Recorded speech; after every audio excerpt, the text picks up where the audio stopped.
Welcome to Futures Hub, the podcast that ignites curiosity and navigates the pathways to tomorrow. I'm Mia, your guide on this journey into the future, where we explore the art of foresight, community co-creation, and personal growth. In each episode, we dive deep into innovative techniques to unlock the potential to shape our individual capacities and contribute to vibrant, inclusive communities.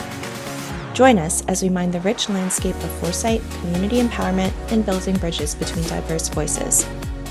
Whether you're a seasoned futurist or just dipping your toes into the world of foresight, this is the space where we soften the impact of future shock and craft a future that's both dynamic and inclusive. Let's embark on this journey together. Welcome to Futures Hub. Hi Futures Hub listeners, we have another exciting episode today featuring Grace, also known as Okanaga, who is originally from Mexico City and is a well-traveled professional with expertise in product innovation and a master's in strategic foresight.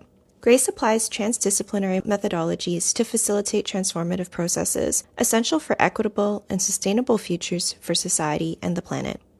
Grace believes in storytelling as a critical tool for change and enjoys participatory design and co-creation processes.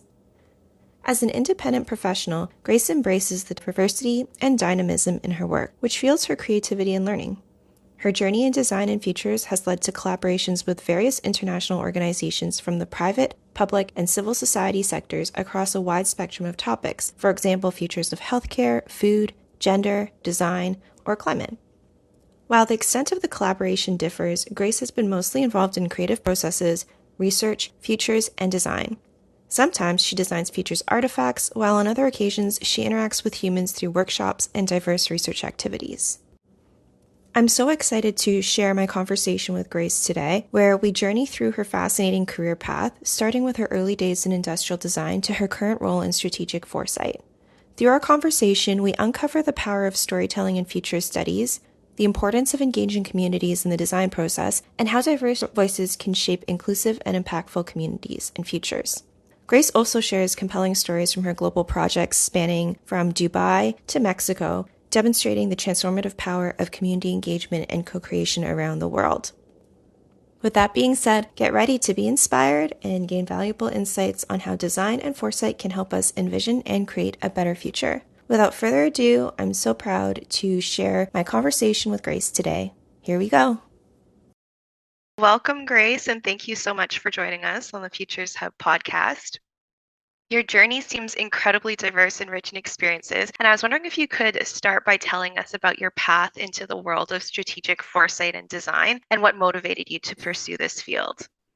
Of course. Thank you, Mia, for inviting me to this podcast. I'm really excited to talk to you and all our listeners about my design futures journey and everything I'm super passionate about. So how did I start into this field? I think I've always been a very curious person from when I was little. So, when you're a teenager and you start deciding what to do with your life, I wanted to study a lot of things. I wanted to study psychology. I've always been a bit of a nerd in this sense of like brain stuff. And I thought, okay, psychology sounds interesting. And then I also wanted to be a chef.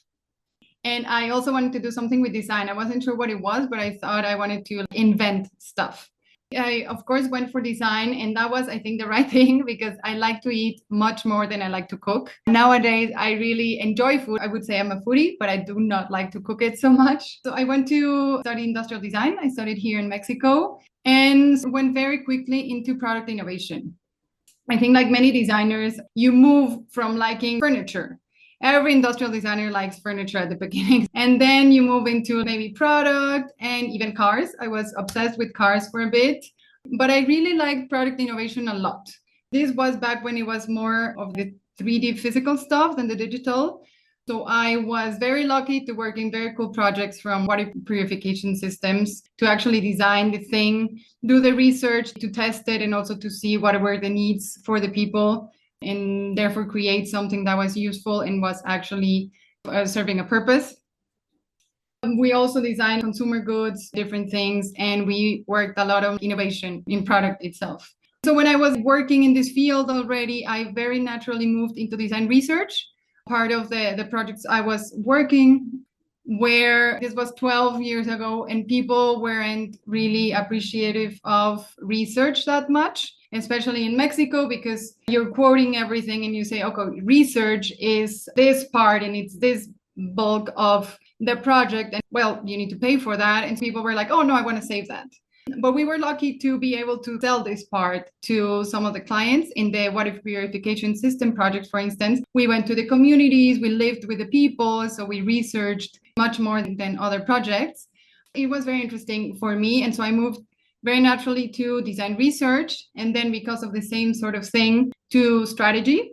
At that time, it was very much self-learning. We were reading all these books on innovation, IDEO, and all these type of things and applying it to the projects. Then when I started design, research, strategy, and all that, I got super into that. And I wanted to do another program. So I found this master's degree that I ended up doing, which I know you are also studying right now, which is a Master in Strategic Foresight at Oakwood University in Toronto. And it had everything I was looking for. It had a bunch of design research and strategy, but it also had these newish areas which were foresight and systems. So when I read that, again, for me, it clicked. And I think my purpose, what drove me to this was always the idea of making things better for the people and the planet, not in this savior kind of mode, but in the let's do things better for ourselves and for the planet. In that sense, futures clicked with me. It just made sense. I think it has to do also with what Stuart Candy says, which I agree completely, which is that design is always about the future. Sometimes it's very short term, 2-3 years. You're designing, developing a product or something or a strategy that is short term, 3 to 5. But sometimes it also is for the longer term. So design always has impact on the future. So that was a natural progression of my career. Started with design, research, strategy, and then futures and systems. And I think that's what I've been doing ever since, and I enjoy it quite a bit. I'm so appreciative of that story, and I love how you anchored it initially in the passions that you had as a child. And I think even just hearing the pieces of the whole that you described, it seemed that very early on you were drawn to fields where there were these small but mighty parts. When you combine them into a whole, it makes something so beautiful and so impactful. So even just thinking of a recipe, for example, you could have all these ingredients, but when you put it together, it creates something so tasty. And even the journey you were describing, it seems like you were picking up pieces of a whole. So you started with design, and then you collected research, and eventually it led to this space of foresight. And I think that's really telling, because a lot of the conversations that I've been having with practitioners is almost this discovery piece of how they fall into foresight or how they find foresight, and how it can attract so many different individuals with different passions but still be so impactful and positive for the whole. So I love the story that you were able to share and the through line that you could see in that story. Just adding to that, people I studied with and I work with, sometimes they do say to me, I think I changed careers. You know, they may be starting business and they feel like futures was like a change in careers. In my program, maybe in yours, I remember we had a biologist. And it was very interesting to me to say, oh, okay, how are you going to use that? At the time, I was like, but now I get it. I get that you can be anything you want and apply to futures, or more like apply futures to anything you want. Absolutely. And I do think that there's this narrative that's predominant. Maybe it's not as pervasive nowadays, but before there was this idea, this pressure when you were younger. What do you want to be? What is your chosen field? And then when you navigate to something different, it's like, oh, you're changing careers, and it feels like this big thing. But oftentimes in practice, it's small adjustments that are made. It's an evolution, it's a growth. And I think that that's important to share as well. So it is interesting. We do have so many folks from different areas and backgrounds and fields in our program. And it's true, futures can apply to everything. One of the powerful aspects that you shared too, and even just evident, literally the first question that we dived into your topic is this gift you have for storytelling. And I know that you bring that into your work as well as a futurist, as a foresight practitioner. Is this something that you've been doing mindfully, something that you sat down and incorporate into your mission? Did it happen organically? And how do you integrate that storytelling aspect into shaping futures? I think like many things with me, it happened organically. I've always been curious, always liked to read a lot of books, read a lot of books about stories that are alien to me, from the Little Prince, Little Princess, which it's a very cute story, but then also stories about Muslim women and India. I tend to read a lot about these different stories because I'm very curious and I like this. And so it happened organically to me that I started integrating storytelling. And to be honest, it is a part of futures and about our lives. I mean, if you think about it, our lives are full of stories. Our lives themselves are stories. Some are good, some are not, right? But I like to make this connection with movies. I like also to read a lot, but I also like to watch a lot of movies. And so I think this analogy of the movies really helps me with my own process, but also with the process of futures and to convey the message that stories are important for the future. I think that stories can really inspire us, but they can also make us angry and they can also make us think. I love those movies that leave you at the end with, oh, what was this? And take you to a million different places. And depending on who you are, your experiences, your life, you understand and interpret the things in a different way. I think also for a good 100 years, we have been making movies. The first movie was made in like 1800s. But I think for a bunch of years, at least some 100 years, we have been making movies about the world tragedies. How many movies are there about the First and Second World War? It's just way too much. I keep on telling people like, oh no, we need to step away from that. There's way too many movies about violence and wars and how horrible we were in history. We took that same feeling and we've been doing it for a while about the future as well. We've been making movies about tragic futures and dystopias, and we all go to space but we kill each other for food, and we live in Mars but we have war with the Martians, and all these tragic dystopia violent stories. And I'm coming from Mexico and Latin America, and even the events from today, if we think about it, we are living some of these dystopias already. So I don't think we need more of that in the world.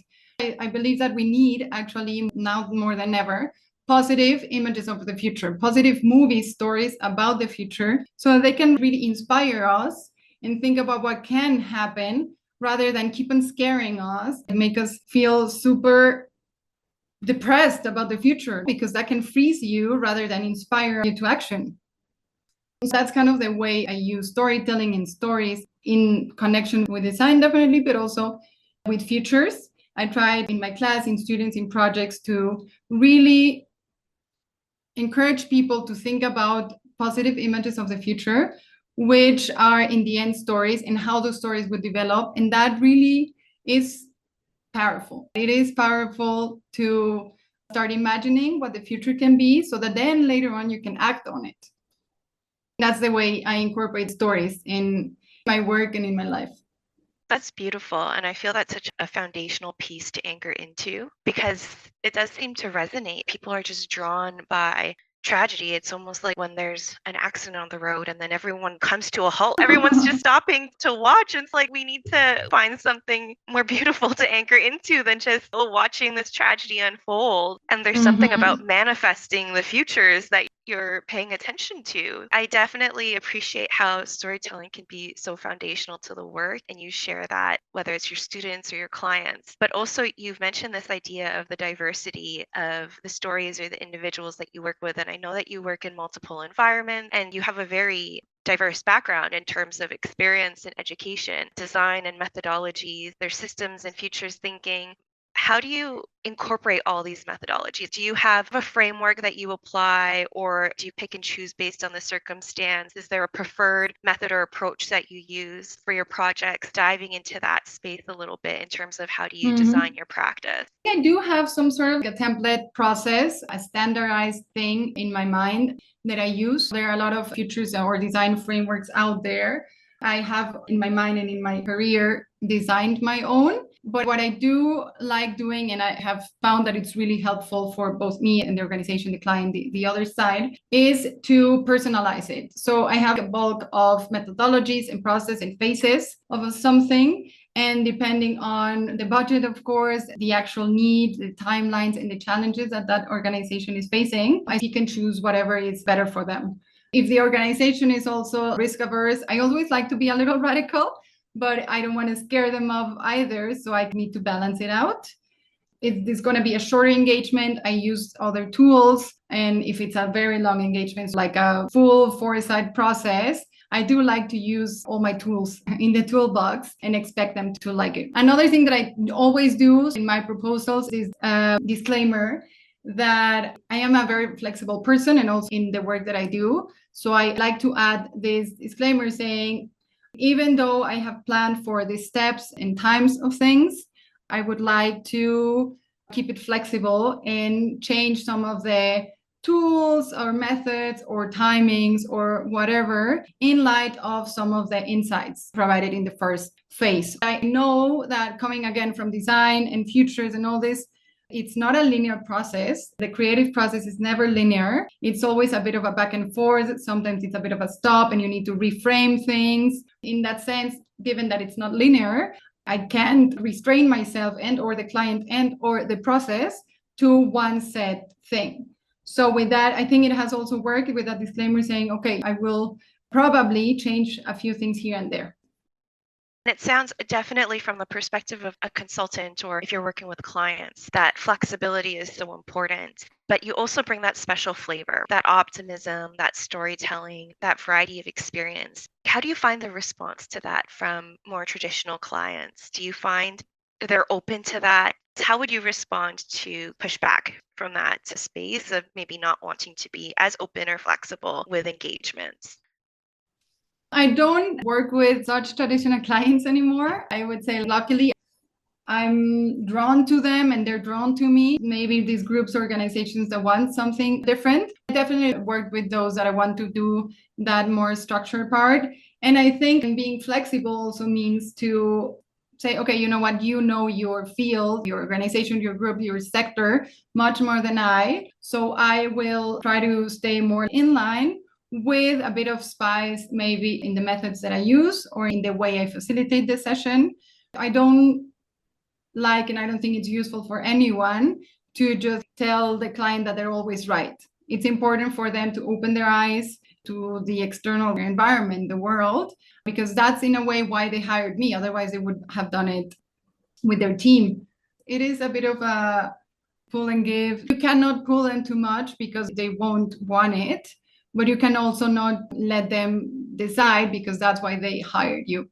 It's an interesting dynamic that you have to have. I've definitely have felt tension at times that I don't always like, but I try to think about it and try to design the process so that both of the sides are comfortable with the outcomes.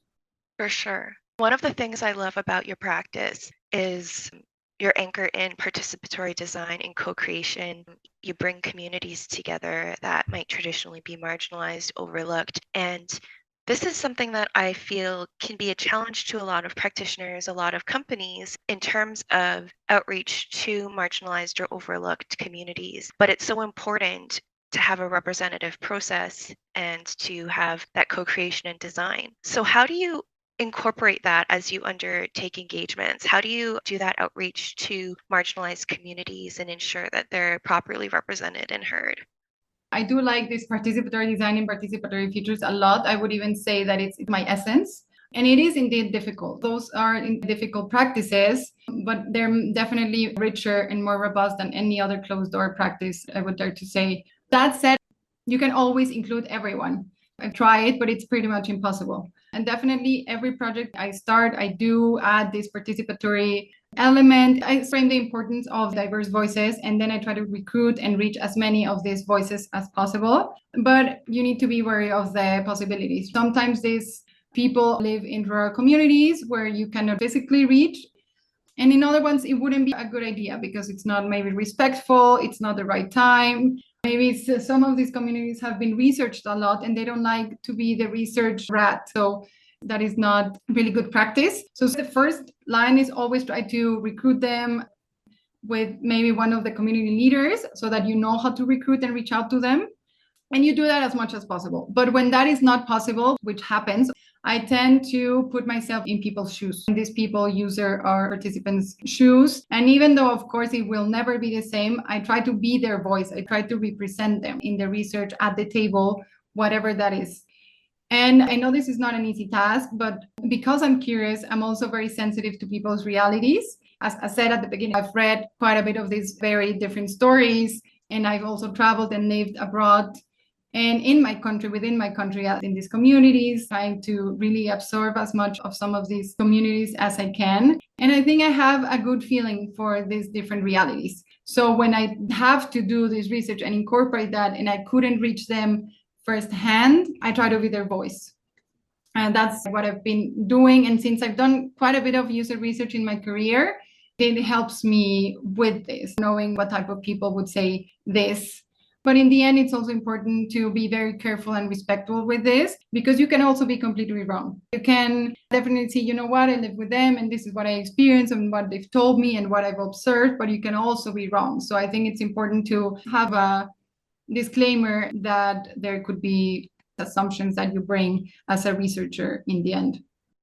For sure. And I think that piece that you've mentioned about being in community, almost trying to do no harm, but also part of that lived experience piece. It's one thing to be coming from the outside and doing that research, and it's another thing being within that space and being representative of that space. And I have to say that one thing I do really admire about you ever since we first connected is the amount of involvement that you have in community spaces. And just for listeners to know that I know you said that you're scaling back to a certain extent, but your scaled back is still super intense. You always have something going on. There's always workshops happening. There's events that you're hosting with community, within community. You're like an energizer bunny. I don't know where the energy comes from, but it is wonderful to witness the impact and the work and the partnering that you're doing within the space. So first of all, to commend you on that work, because it's amazing to see, but also to ask,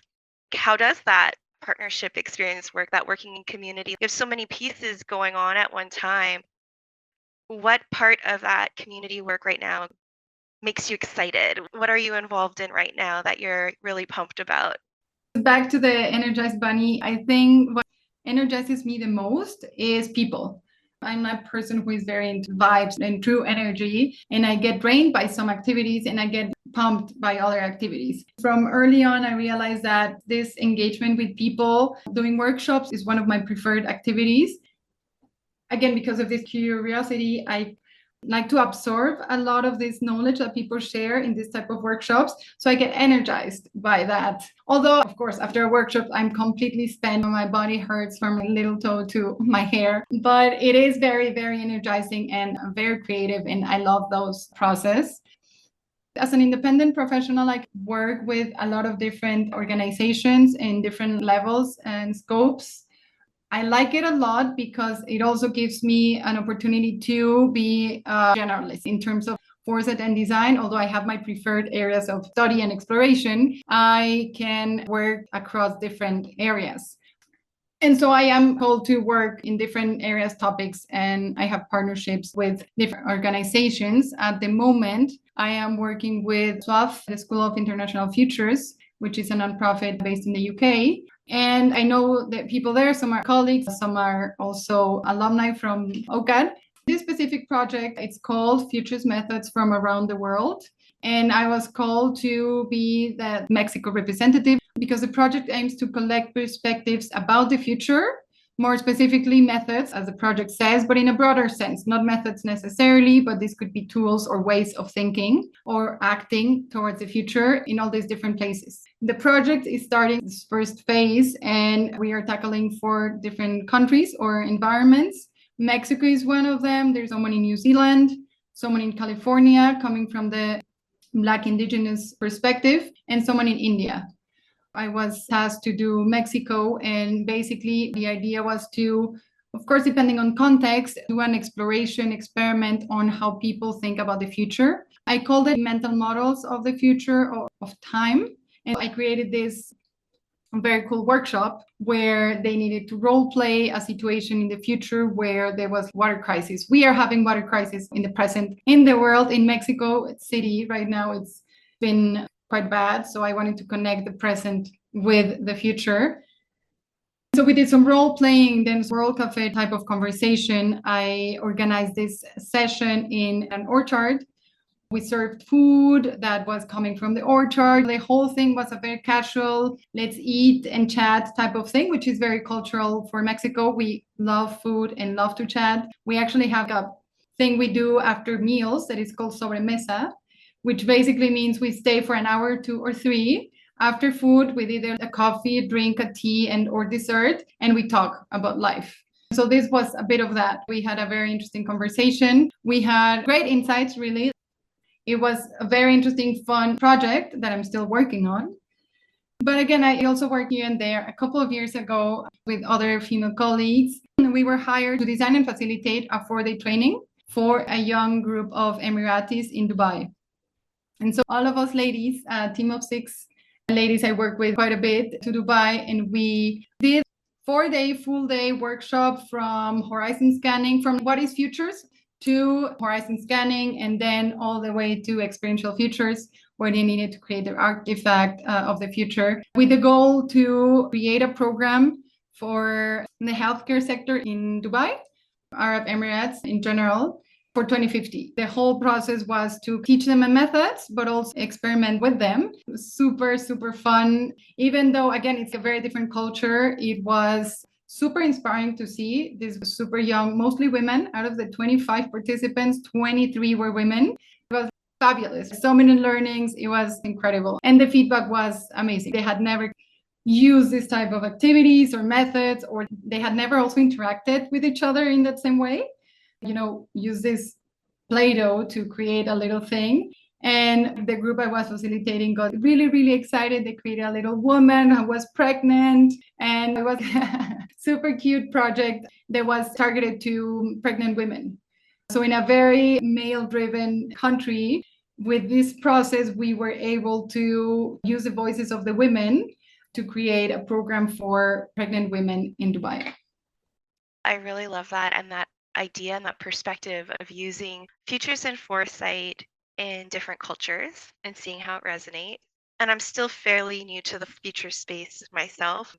And that's the basis of this podcast too, is being able to connect with other practitioners and individuals working in the field and see how they're experiencing it. But I love the global lens that you can apply to it. And even just these projects that are being hosted in different parts of the world, and this idea of foresight use.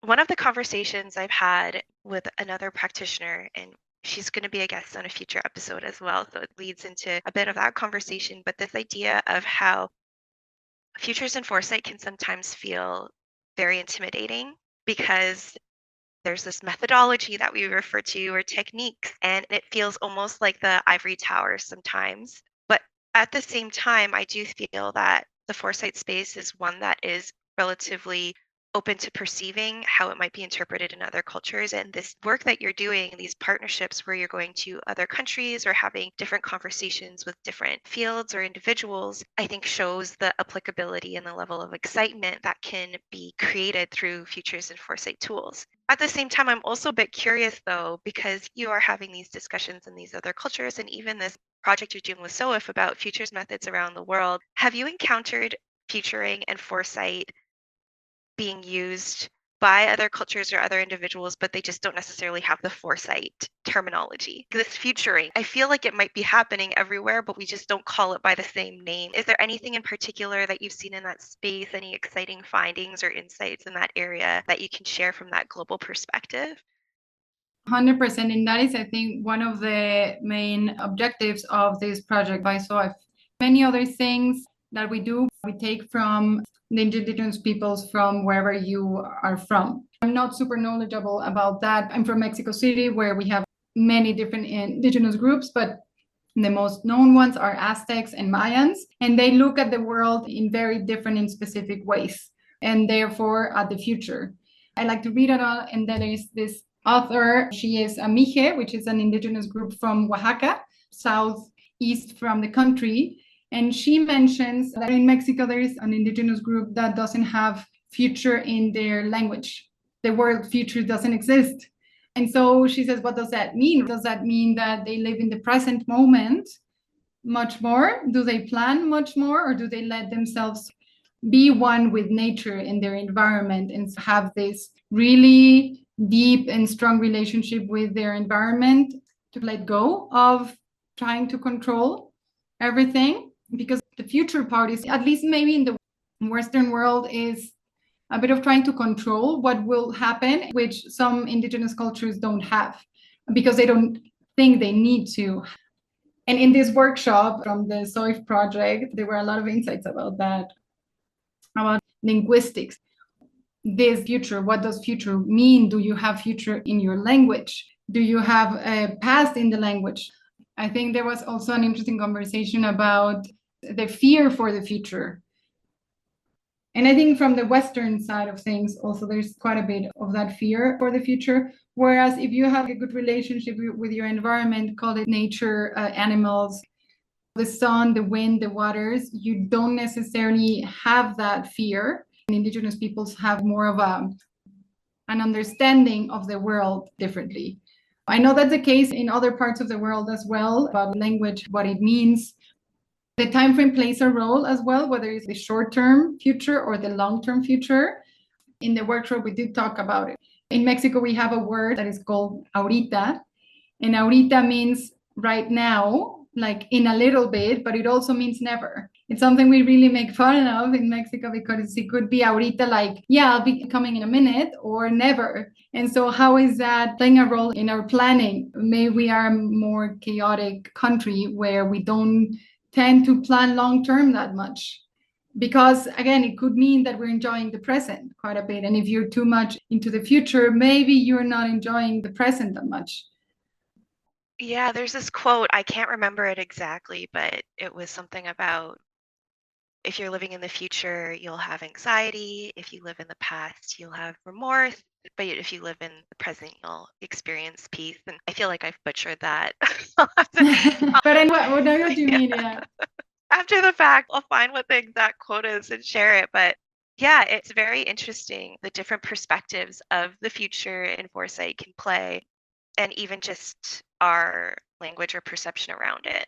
And it kind of circles back even to the beginning of our conversation. How you were saying that there's this culture of fear almost, of the dystopian, of this looking towards tragedy and how that impacts our experience. And it's all, of course, cultural in terms of these waves of how we encounter it, in terms of the words we use to describe the techniques. But I guess it speaks to the importance of that foundation. For example, your foundation in storytelling or in optimism. These are almost values that you can bring to the practice that span across cultures, which I think is a very interesting piece, because what I've been finding is that foresight is by no means clinical. It's not an objective practice by any means. So that subjectivity, that anchoring into values is so important. And I think that really is evident in your work, especially as you work on a global stage, whether you're in Dubai or Mexico or in Canada, you bring that same value everywhere you go, even if we're all using different words, which I think is fascinating.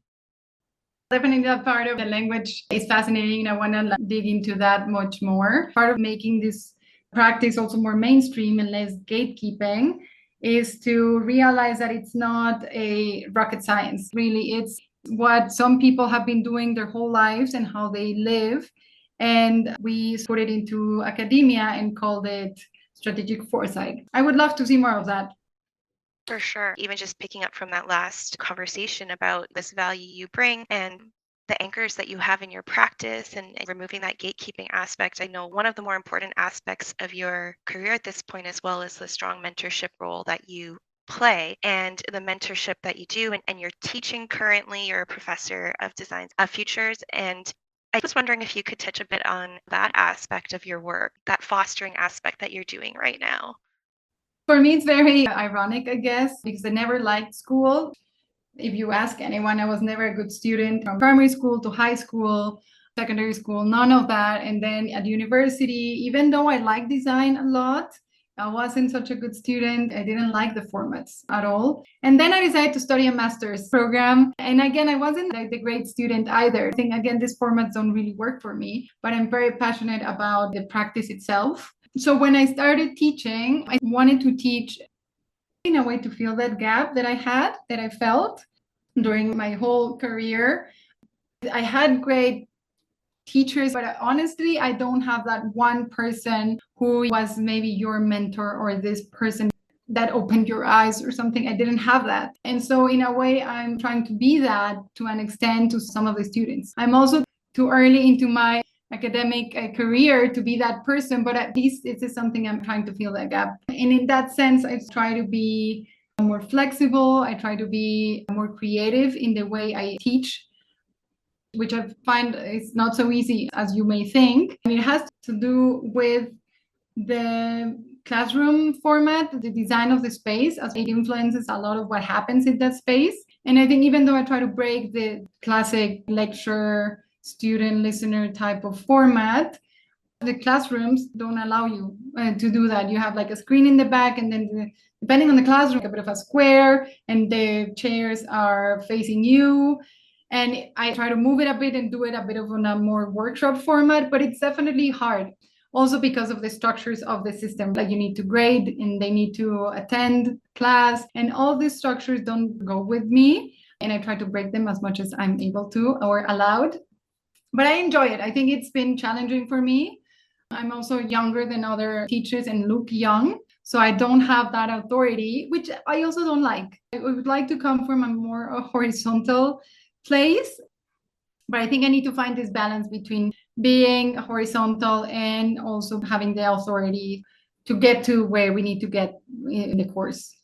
Well, I hear you. I feel like for the first half of my career, all I wanted was to be perceived as older so that I could have that sense of authority or respect.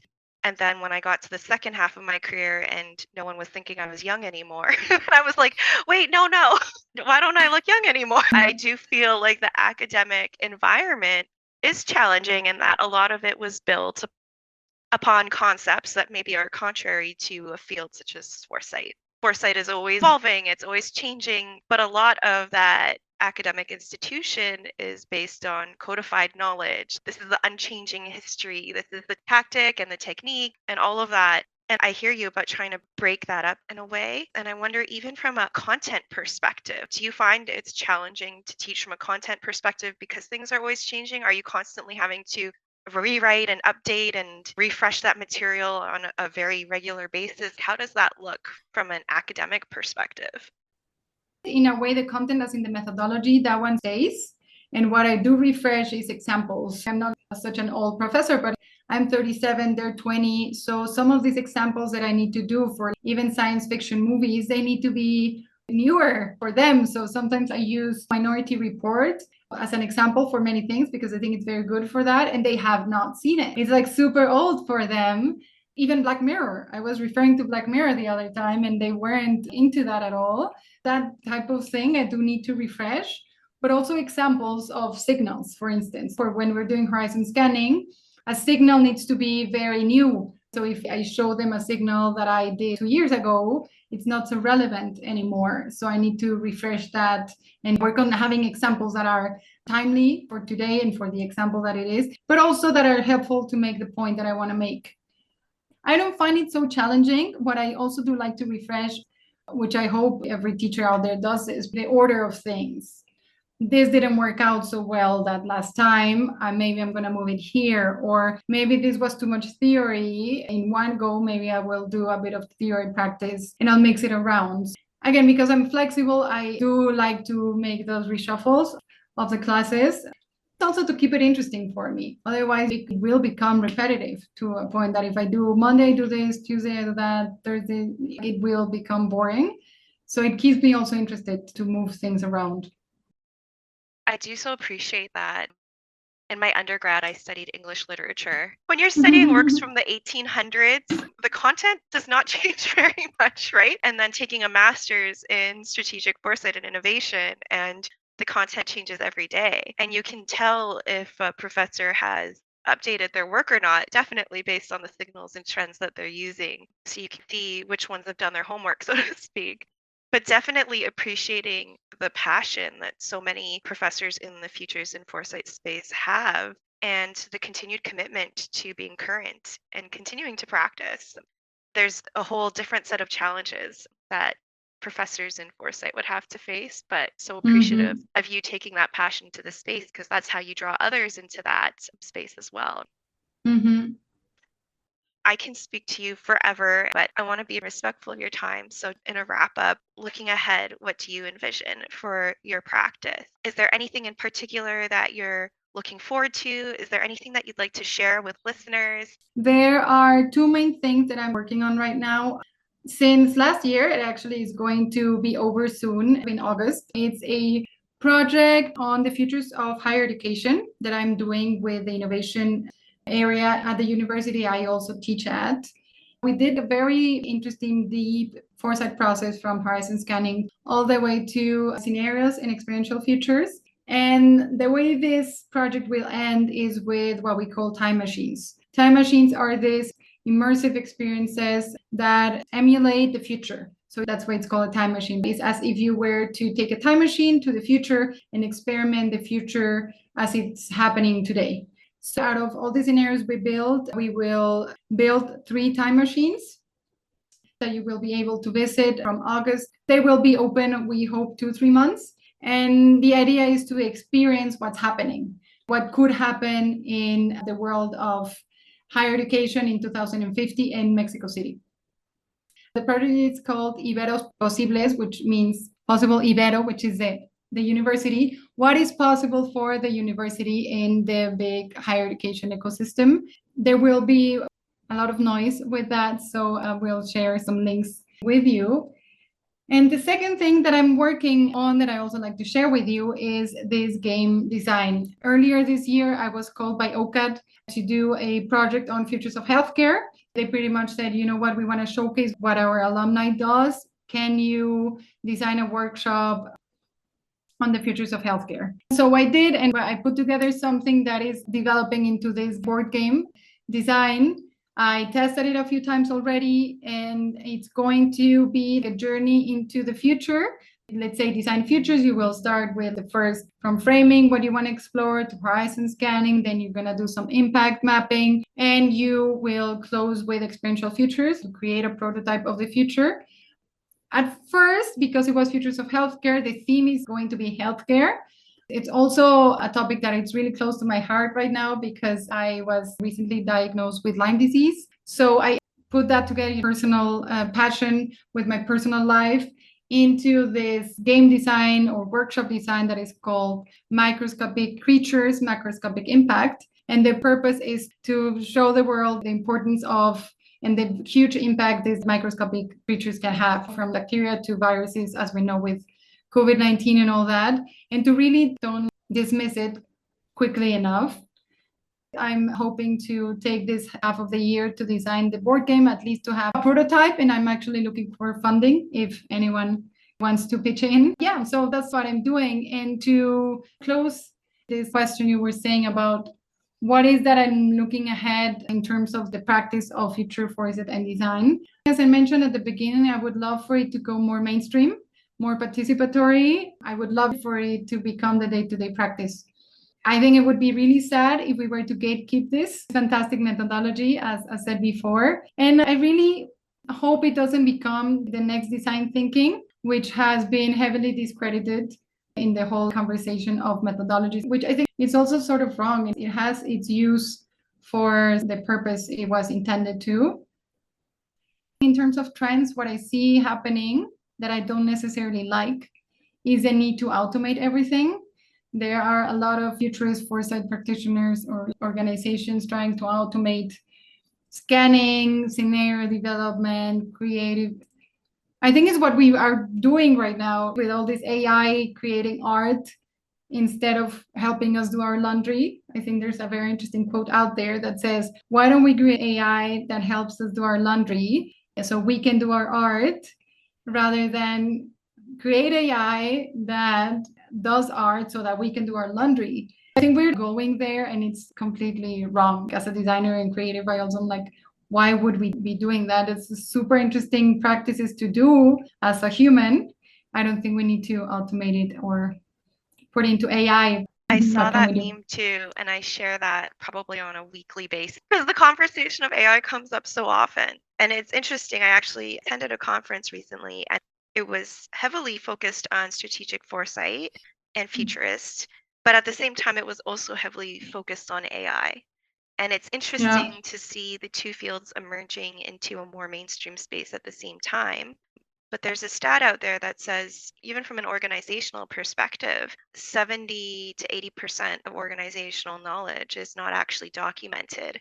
And AI works with documented knowledge. So what do we do if we rely on automation to give us direction and advice when so much of our experience is tacit? I think that's a very insightful trend to watch out for, because it is very much like, let's go here, Mach speed, this is the future, but definitely bringing that thoughtfulness to that process. Yeah, totally. I also wanted to give the plug as well, so not to gloss over the game that you're developing. So looking for funding, this is a call out to the listeners. And also, if there is a Kickstarter or GoFundMe that pops up, you'll have to share that link with us so that we can share it with the network and make sure that we can see that game in reality. Oh, for sure. Thank you. I appreciate that.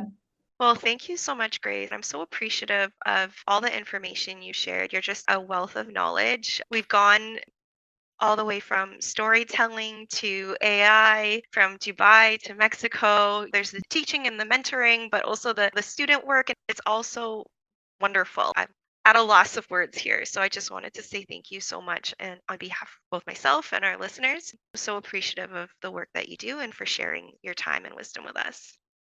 Thank you so much, Mia. And thank you so much to everyone listening. I'll see or hear you around. In concluding my conversation with Grace, it's clear that design and foresight are not just about creating products or services, but about fostering a deep connection with communities and envisioning positive futures that benefit us all. And Grace helps make that even clearer. We hope this conversation has sparked your curiosity and inspired you to think about how you can contribute to creating a better future in your own way. Storytelling and participatory designs are powerful tools that we can all use to make a difference. And that brings us to the end of another episode of Futures Hub. Thank you for joining us on this exploration of futures thinking, personal capacity building, and community co-creation. If you enjoyed today's episode, don't forget to subscribe and leave a review on your favorite podcast platform.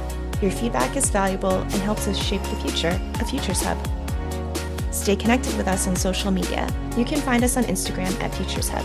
Share your thoughts, insights, and suggest topics you'd like us to explore in future episodes. Remember, the future's a canvas. Let's work on it together. As we wrap up today's episode, keep your eyes on the horizon, embrace the unknown, and continue to co-create the future. Until next time, I'm Mia, signing off from Futures Hub.